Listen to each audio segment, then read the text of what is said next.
ఒకసారి ఆలోచన చేయండి. ఈరోజు ఈ రాక్షస ప్రభుత్వ పాలన ఏ విధంగా కొనసాగుతుందో ఒకసారి ఈ యొక్క ప్రజానికాని దృష్టికి తేవదలుచుకున్నా. ఈరోజు గడిచిన 5 సంవత్సరాల ముందు పాలన ఎలా ఉండేది, ఈరోజు ఈ ప్రభుత్వం వచ్చిన తరువాత 2 సంవత్సరాల నుంచి పాలన ఎట్లా సాగుతా ఉందో ప్రజలందరూ కూడా ఆలోచన చేస్తూ ఉన్నారు, చూస్తూ ఉన్నారు. ఎక్కడేసిన గొంగడి అక్కడే. ఉదాహరణకి బడన్పేట్ కార్పొరేషన్ లో తీసుకున్నట్టయితే ఈరోజు శానిటేషన్ విషయం, ఎక్కడ చెత్త అక్కడనే, ఎక్కడ రోడ్ల మీద చెత్త అక్కడనే.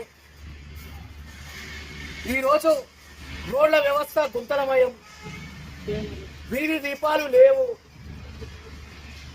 వీధి దీపం పోయిందంటే అది వేసే దిక్కు లేదు. అధికారుల స్పందన లేదు, అధికారులు పట్టించుకుంటలేరు.